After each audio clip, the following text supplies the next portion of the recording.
Oi, pessoal, muito bem-vindos todos e todas ao Conversas no MAB, hoje dando início ao novo ciclo, né, o ciclo de 2021. Para quem não conhece, o Conversas no MAB é um projeto que acontece todo mês aqui no Museu de Arte Brasileira da FAAP. A gente sempre convida um pesquisador, um artista para conversar com a gente. Esse ano a gente vai focar especialmente nos artistas, no processo dos artistas, para conhecer um pouco mais profundamente. E hoje, assim, para abrir o ano de 2021, a gente chamou ele que está aqui com a gente, o Paulo Almeida, que é o selecionado para o Mezanino Aberto, né, uma exposição em que a gente recebeu vários projetos, né? E o Paulo Almeida foi o selecionado. Eu queria agradecer, Paulo, a sua participação com a gente aqui primeiro. Obrigada por aceitar nosso convite. Eu que agradeço o convite. Boa tarde, Vanessa. Boa tarde a todos. E queria começar, então, pedindo para você se apresentar para a gente, né, um pouco assim do seu percurso, da sua formação, para quem eventualmente ainda não conhece o seu trabalho ou não conhece você. Me na FAAP, comecei em 2001, terminei o curso em 2005 de artes visuais, e desde então tenho trabalhado com artes plásticas. Participei em 2006 já do programa Rumos de Exposições, que é um programa para jovens artistas. Desde então participei de praticamente quase todos. Paço das Artes, Centro Cultural São Paulo. Uhum. E desde o início na pintura, ou teve outra linguagem que você experimentou um pouco? Como foi essa escolha assim pela pintura? Durante o período de formação na FAAP, a gente experimenta praticamente todos os meios: pintura, vídeo, instalação, fotografia. A formação na FAAP acaba sendo bem abrangente nesse sentido, tanto pelos profissionais, pelos professores, como também na própria estrutura da FAAP. As oficinas são bem completas na parte de gravura, de edição de imagens, de metal. Então, assim, a formação é bem completa. E a escolha por pintura ela se deu praticamente no ano de faculdade, onde foi o meio que mais me identifiquei e que mais dá resposta para as questões que eu procurava dentro das artes visuais. Queria saber também sobre essas residências que você participou, qual a sua relação com esses espaços de criação? Como eu trabalho com um projeto, a site específico, a residência é muito comum no desenvolvimento da minha produção, que é explorar novas formas de apresentar a pintura, seja conceitual ou mesmo plástica. Eu sempre busco novas referências. E uma maneira de buscar essa referência é aplicar os projetos a diferentes contextos, como já realizado na Índia, Nova Delhi, em janeiro e fevereiro de 2013. Teve outras residências que eu participei no México, na Argentina, mais outras duas no México também. Foi o local que mais realizei residências. No Brasil também, na Fundação Joaquim Nabuco, já realizei projetos específicos para eles. Você sente que te ajuda a criar as residências? Como é isso para você? Eu acho que não que ajuda a criar, mas é mais estimulante, porque seja o espaço expositivo que vai receber a exposição, ou seja a cidade ou o local que vai ser criada essa nova obra, ela própria traz novas informações do desenvolvimento do projeto. Então, como é um projeto sempre ligado a essas questões específicas, explorar a história local, seja passada ou recente desses espaços, ela sempre agrega uma informação a mais no trabalho. E esse interesse pelas instituições culturais, como isso começou? Você tem uma ideia, assim, né, ou isso foi vindo naturalmente a partir do que você estava fazendo? Foram duas situações que acho que encaminharam para esse desenvolvimento da minha tese. Um deles era durante as próprias aulas de História da Arte, como Nori, por exemplo, a gente estava estudando sobre pinturas de história e como essas obras se relacionavam no contexto que elas foram criadas, seja do ponto de vista plástico ou político, econômico. E alguns exemplos, por exemplo, o fato que foi uma das minhas principais séries, que é a série Palimpsesto, que é uma série de pinturas que cada vez que eu desloco ela de espaço, eu altero a pintura sobre o mesmo suporte. Então, é uma pintura que ela nunca se dá por concluída e vai sempre se alterando conforme ela muda de um espaço expositivo para outro. Algumas dessas telas estão até com 8 sobreposições sobre elas. E a referência para a criação dessa obra foi uma pintura de Caravaggio que foi feita por uma igreja, onde toda a iluminação da pintura, que é direcionada na pintura dele, ela sempre passa de um único ponto da tela para iluminar toda a cena. Quando ela foi colocada na igreja ao lado da janela, a luz pintada sobre a tela não coincidia com a luz natural. Então, ele alterou toda a pintura para que o direcionamento da luz coincidisse com a luz real do espaço. Uhum. E, a partir daí, eu comecei a pesquisar outros exemplos em que trabalhos já concluídos foram alterados em outras situações. Por exemplo, durante o realismo russo, muitas obras onde se pintavam os notáveis da época eram apagados e pintados outras pessoas conforme essas pessoas caíam em descrédito com o governo local. Uhum. E também outras situações que o trabalho de arte alterado, até mesmo destruído, de acordo com o contexto que ele é criado, como uma pintura do Diego Rivera, que foi desenvolvida para o Rockefeller Center. Ela foi totalmente destruída em função política, por conter a imagem de Lenin nessa pintura. Então, a partir dessas questões que surgem assim, do embate de situações reais com o conteúdo da obra, que geraram essas situações, são questões que eu exploro na maioria dos meus projetos. Uhum. Então, a partir dessas referências, né, desses acontecimentos, isso foi também se colocando nos seus projetos, e a partir do palimpsesto isso vem pela primeira vez, é isso? Sim. Boa parte da minha produção ou era específica para um local, ou é uma série fechada, que trata de alguma questão, e se fecha em um grupo de obras, geralmente com 6, 7 obras, partindo depois para um outro projeto.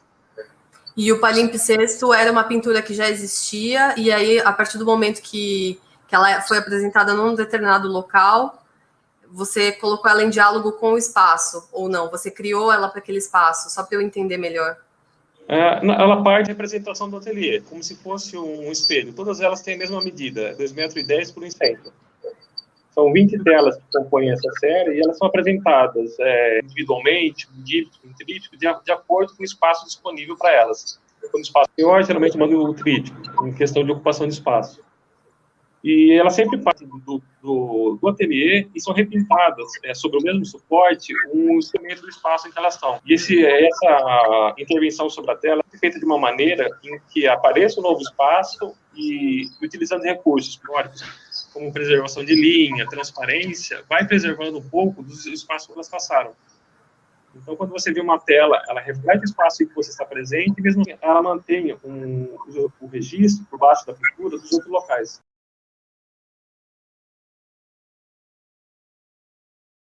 Essa pintura é um pequeno site específico que se chama Take Off Your Shoes. Ela foi desenvolvida durante uma residência na Índia. Foi um período de 2 meses de produção, de janeiro a fevereiro de 2013. Contou com a coordenação do professor Marcos Moraes. Então, chegando em Nova Delhi, a partir do contato com a cidade, com o contexto artístico, eu comecei a desenvolver um projeto. E por coincidência, nesse período, estava acontecendo a Feira Internacional de Arte de Nova Delhi, que é uma grande feira, uma das maiores do mercado asiático, e é uma situação onde coloca, insere a arte contemporânea indiana no contexto mundial. A partir desse momento, eu comecei a identificar quais eram os principais artistas que expunham no circuito internacional, quais instituições eles participaram, quais as obras que circularam nesses espaços. E através dessa pesquisa, que eu tentei abranger nos últimos 10 anos, contando de 2013 para trás, eu pude identificar quais as instituições que os receberam e os artistas, que incrivelmente eram um número bem reduzido. E a maioria das exposições que tiveram de arte contemporânea indiana eram praticamente os mesmos, 10 a 15 que participavam de quase todas. E a partir dessas informações, eu desenvolvi uma série de trabalho. Como essa daí, no caso específico, se baseia no costume asiático de quando uma pessoa ela sai do contexto social e passa por um ambiente religioso ou privado, ela retira seu sapato e deixa na entrada desse local. Então, essa mudança conceitual de espaço, que na verdade é simbólica, eu trouxe essa questão para a mudança do espaço urbano, o normal que a gente ocupa, para o espaço artístico, que é uma questão simbólica de mudança de espaço, onde altera a percepção do observador em relação ao seu entorno. E por que a escolha desse sapato específico? Era um seu sapato, um sapato que você tinha nessa viagem? Eram os meus. E esse piso, ele é uma representação do local onde ele foi colocado a primeira vez. A tela se mimetizava com o próprio espaço. E o sapato também, ela é pintado de um ângulo que você veria ele normalmente, encostado no canto de uma parede. E aí, no momento que essa tela vem para cá, né, faz a gente pensar um pouco nessa relação do espaço museológico como espaço sagrado, né? Sim. Essa é uma questão que vai ser explorada em outras obras também, inclusive uma que está presente no acervo do MAB. A primeira vez que eu vi essa tela, eu achei que era uma tela que falava sobre consumo, porque falando um pouco das leituras, né, diferentes possíveis, né, tem o que o artista pensa no momento que ele produz, mas as leituras também que se abrem. E quando eu olhei essa tela, eu achei que era uma tela que falasse sobre consumo, né, porque a gente consegue identificar um pouco da marca do tênis, e eu nunca tinha visto um tênis retratado em pintura, e a gente tende a associar o que está sendo retratado como algo importantes, não sei como colocar isso, mas de forma que eu nunca tinha visto um tênis pintado, né? A gente tira foto, eventualmente faz coisas assim, mas nunca tinha visto isso em pintura. Queria saber se alguém já trouxe essa leitura para você. Na verdade, eu acredito que você tenha feito esse tipo de leitura por ver essa obra isolada, não no contexto em que ela foi criada. Talvez se ela tivesse na situação em que ela foi pensada, posicionada no chão, com essa adequação do fundo ao espaço expansivo, talvez não tivesse recorrido a esse tipo de leitura. Mas quando você coloca uma pintura dessa na sua altura, numa parede, geralmente ela altera a interpretação da obra. Você retira a obra do contexto em que ela foi pensada. Mas a maneira como eu vejo, interpreto essa situação é mais como assim, a partir do momento que uma pintura específica é tirada do seu contexto, ela permanece como se fosse um registro de um trabalho, e não um trabalho em si. É uma pintura que ela não mantém as informações conceituais dela em si. Ela precisa estar em outro contexto. A partir dali, ela tem um efeito quase documental.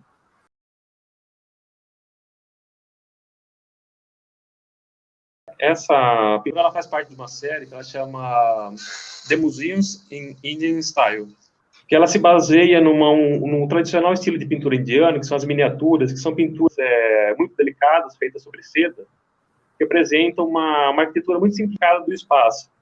E esse tipo de pintura era utilizado tradicionalmente para representar ou cenas da realeza ou situações sagradas. E eu uso esse tipo de representação para representar uma série de museus, alguns dos mais importantes do mundo, onde os artistas indianos expuseram as obras nos últimos 10 anos. Isso abrange o MoMA, o Guggenheim, a Tate Gallery, e são sempre pintadas nesse estilo de apresentação, que é aplicando esse tipo de pintura sagrada para esses templos das artes internacionais. Então, aqui nesse caso, a própria tela, né, já usa dessa técnica considerada sagrada. Sim, é uma pintura feita em tinta acrílica e PVA sobre um suporte de seda indiana. Então, são, nessa mesma técnica, vários museus diferentes. Sim, são 15 telas essa série. Uhum. Cada tela é um museu diferente. Isso, são todas da mesma medida, suportes de seda, de cores variadas, mas é sempre esse mesmo padrão, mesmo esse tipo de procedimento pictórico.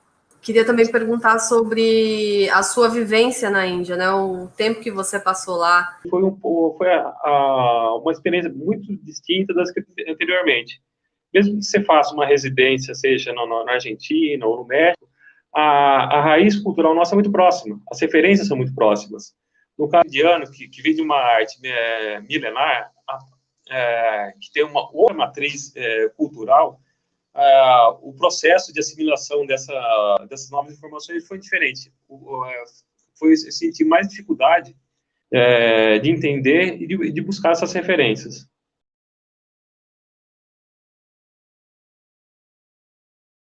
Essa daí chama Reflecting India. Elas simulam espelhos convexos de segurança que são colocados em espaços internos, onde o observador se dá conta do espaço em que ele está presente. Ela é basicamente a mesma questão no trabalho anterior, mas de um outro ponto de vista. É como se fosse uma deformação da imagem. O espelho é uma interpretação do espaço em que está presente, a partir das instituições que receberam essas obras. Essas obras que estão representadas nesse espaço é uma coletiva de arte contemporânea indiana.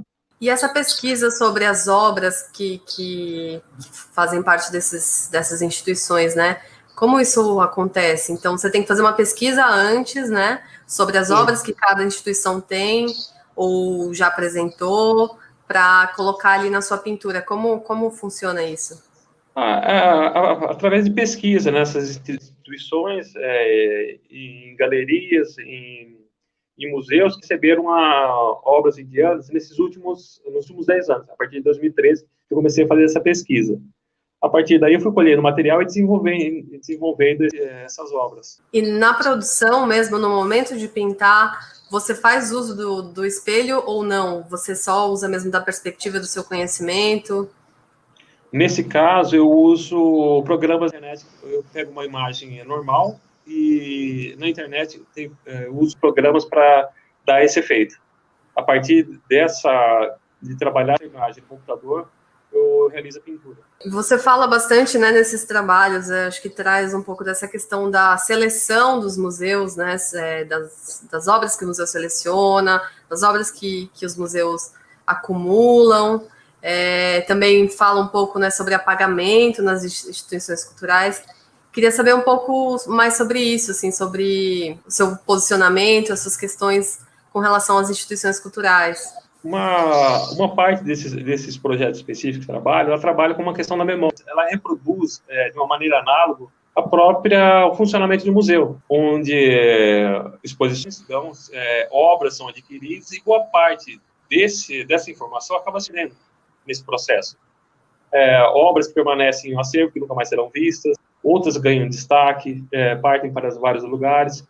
Então, muitas dessas obras acabam reproduzindo a própria dinâmica da mecânica museológica. Você pega um grande acervo, seja ele qual for, pode ser de uma grande instituição ou menor, boa parte daqueles trabalhos que estão ali na reserva nunca serão vistos, serão uma vez em 20 anos, tanto pela quantidade de acúmulo e o espaço disponível, tempo disponível para a exibição desses trabalhos. Para esse movimento, você escolhe da metalinguagem, né? Sim, na verdade, eu sempre trabalho esse trabalho para sempre reproduzindo obras de outros artistas. Isso não vem a ser uma interpretação daqueles trabalhos em si, mas é da situação em que esses trabalhos são expostos. Seja pertencendo a um acervo, a uma exposição, como esse trabalho se relaciona com os outros que estão ao seu redor. Porque numa exposição ela acaba reproduzindo uma situação que ela nunca mais será vista. Uma obra se relaciona com a outra do seu entorno, com o espaço. Isso daí acaba gerando um significado novo dessa obra e provavelmente nunca mais será reproduzido, gerando uma ação única.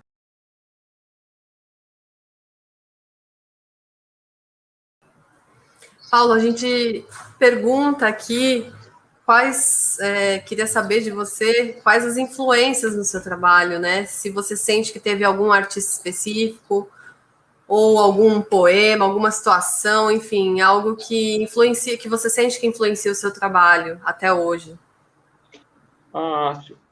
O que mais influencia meu trabalho, acho, dentro das artes visuais, é a arte conceitual. Mas, como eu disse, a opção que eu fiz pela pintura é por sentir na arte conceitual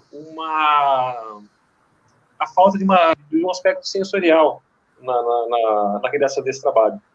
A arte conceitual é a que mais me encanta como arte, mas eu acho que ela falta um pouco, pelo menos para mim, no sentido de a parte a relação do observador relação física do observador com o objeto artístico, que vai além dessa questão mental com o conceito de trabalho. Eu acho que quando eu utilizo assim, muito aspecto conceitual na realização dessas pinturas, é que eu tento combinar esses dois aspectos, a pintura que é altamente sensorial, em relação ao observador, com um conceito muito determinado assim, na sua criação.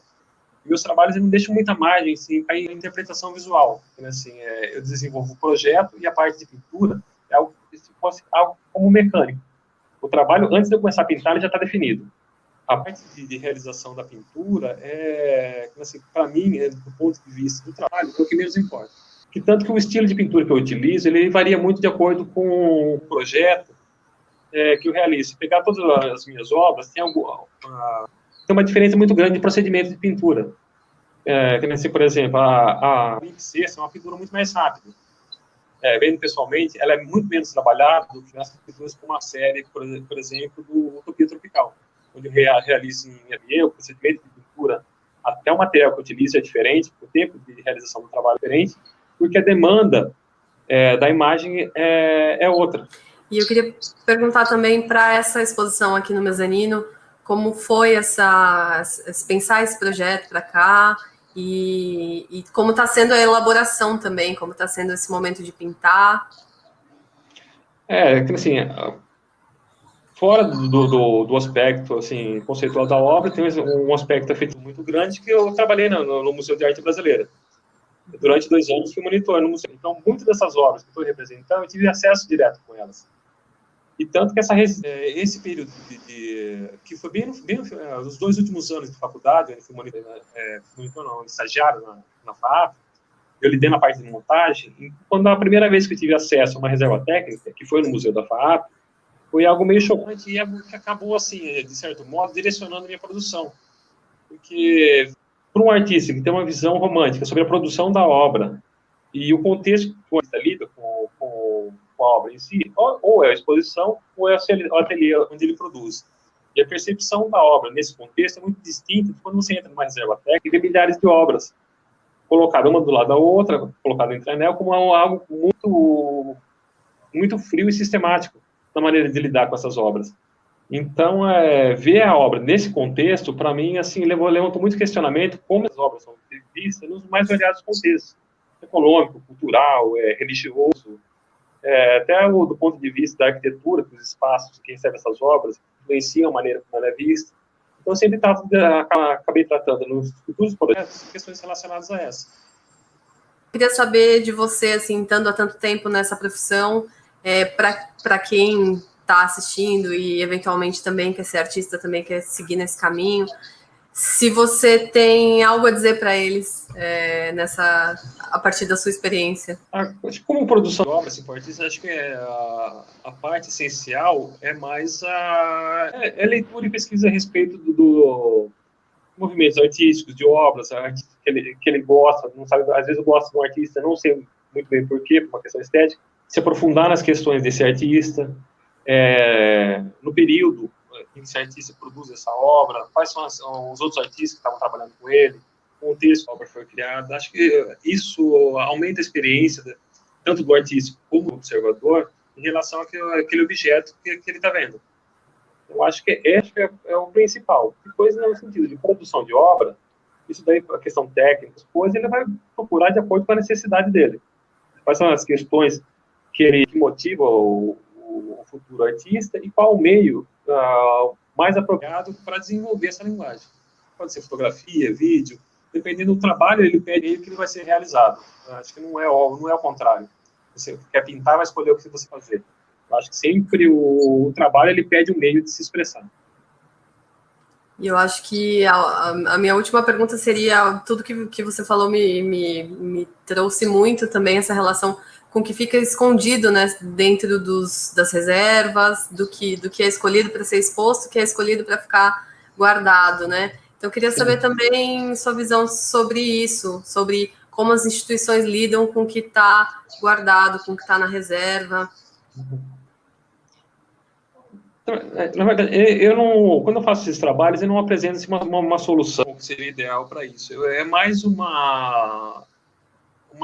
exibir uma questão que existe, dentro dessas instituições, mas não querer definir uma resposta em relação a isso.